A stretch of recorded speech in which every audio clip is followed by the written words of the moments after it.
Hai hai hai, apa kabar anakku yang soleh-soleha? Alhamdulillah, sekarang bertemu dengan Bu Guru kembali dalam video-video pembelajaran mengenai tematik. Anak-anak, terima kasih karena sudah selalu menyimak dan melihat video-video yang disampaikan oleh Bu Guru. Semoga anak-anak bisa mendapatkan manfaat dari semua pembelajaran-pembelajaran yang disampaikan oleh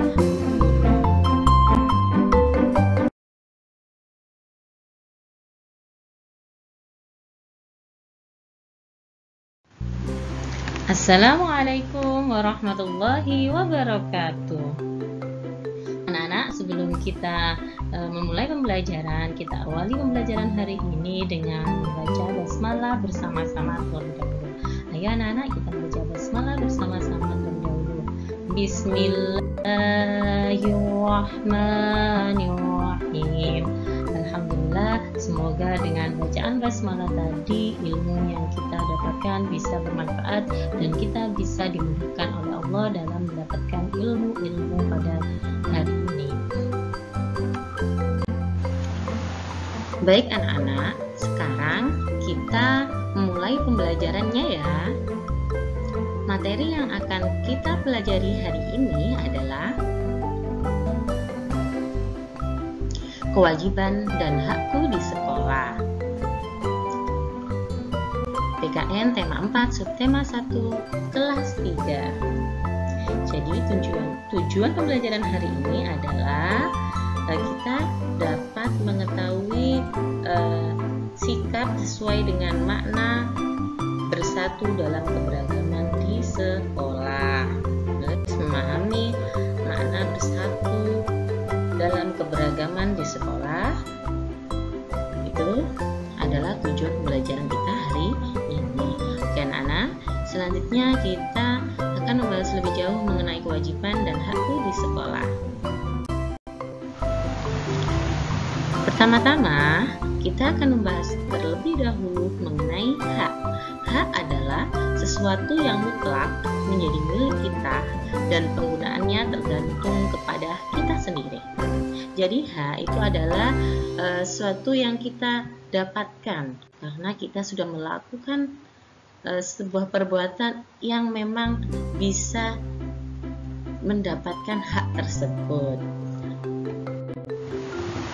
Oke, hak siswa di sekolah.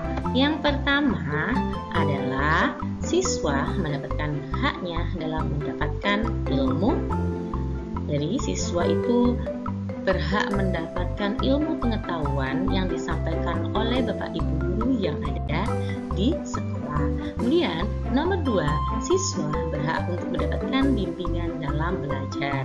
Jadi siswa bisa bertanya, kemudian Bapak Ibu guru membimbing, memberi pertanyaan, memberikan motivasi. Nah, itu adalah bimbingan. Kemudian yang ketiga adalah siswa berhak mendapatkan fasilitas yang maksimal dalam sekolah.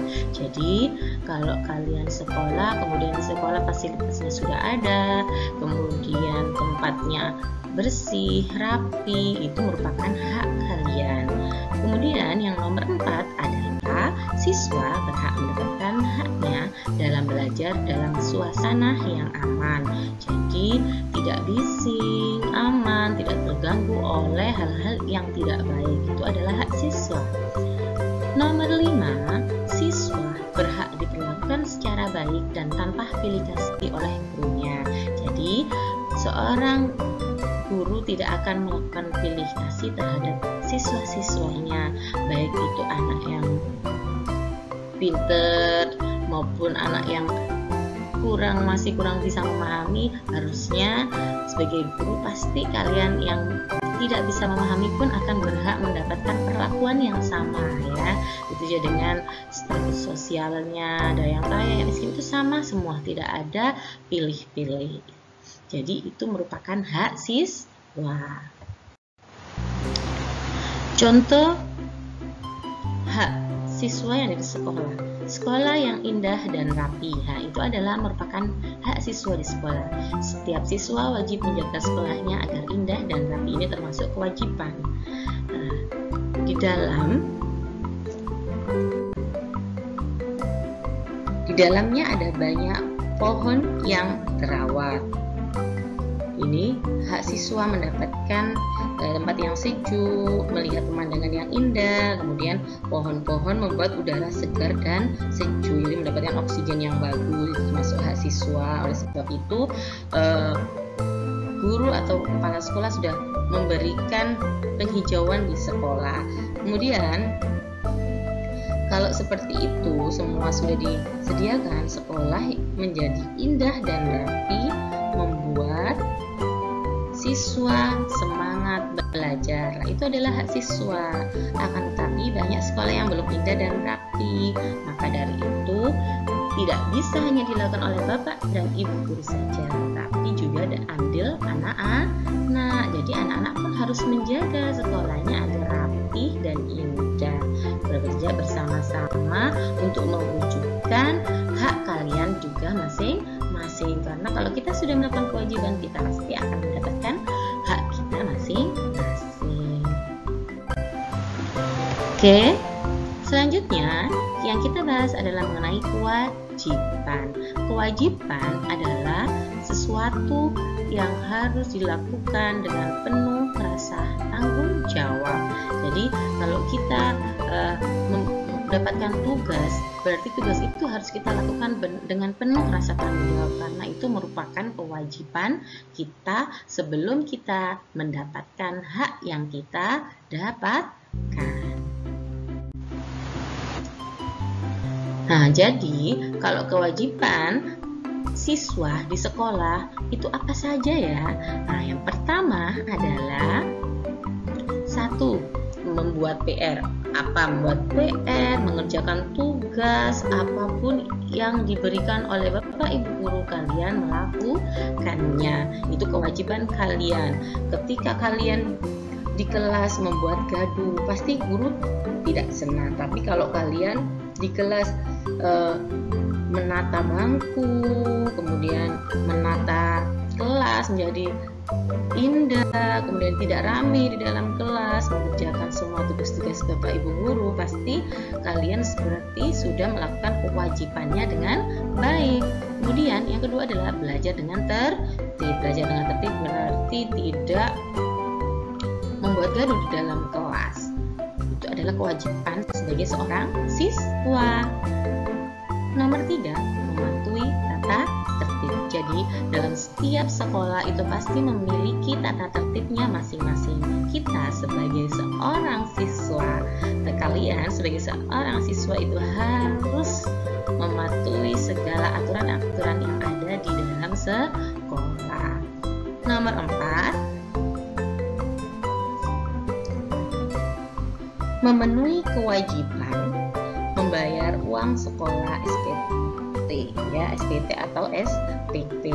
Apapun ketika kalian harus membayar uang iuran sekolah, itu harus kalian penuhi. Itu bukan tanggung jawab kalian, tapi orang tua kalian. Tapi kalian kalau diberi tugas oleh bapak ibu kalian di rumah untuk membayarkan uang SPP, harus dilakukan dengan tanggung jawab yang bagus.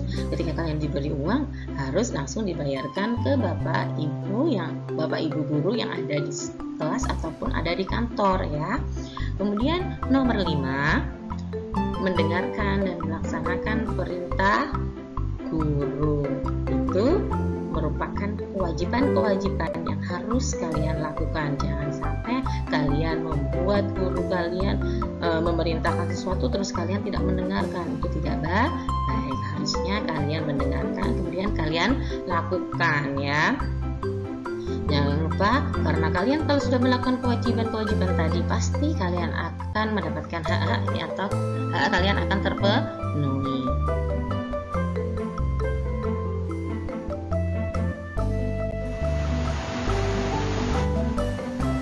Jadi kalau sudah tadi haknya kita dapatkan karena sekolah yang rapi, karena apa? Semua itu bisa terwujud kalau kita mendapatkan hak sekolah yang rapi, aman, tentram, sejuk, udara yang segar. Itu juga andil atau kita bisa melakukan itu dengan kita bekerja sama agar sekolah kita menjadi indah dan rapi.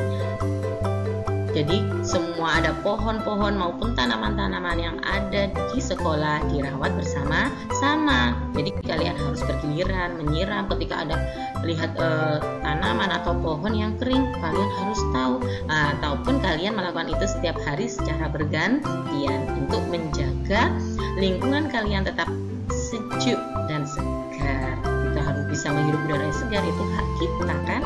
Makanya kita harus membuat semua itu berjalan dengan baik dengan melakukan bersama-sama. Kemudian siswa harus dapat membuat taman kelas. Kalau bisa membuat taman kelas, menjadikan kelas kita itu rindang, bagus dan sejuk. Tidak apa-apa, sekarang banyak sekali tanaman-tanaman yang bisa ditaruh di dalam kelas, tapi kita harus juga bisa merawatnya agar tidak menjadi kotor.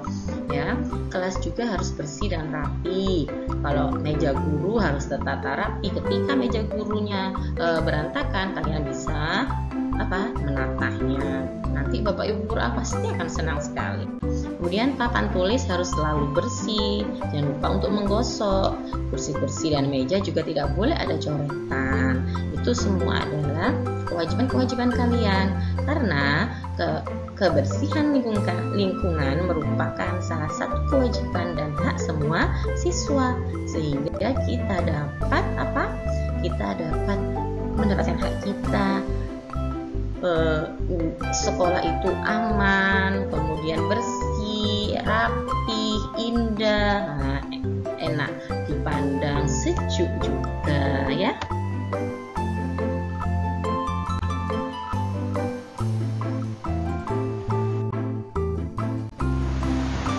Oke, anak-anak, kalau kalian dapat disimpulkan dari pembelajaran hari ini yang sudah kalian dengarkan tadi, bahwa semua hak itu akan didapatkan kalau kita sudah melakukan sebuah kewajiban. Terima kasih anak-anak. Wassalamualaikum warahmatullahi wabarakatuh.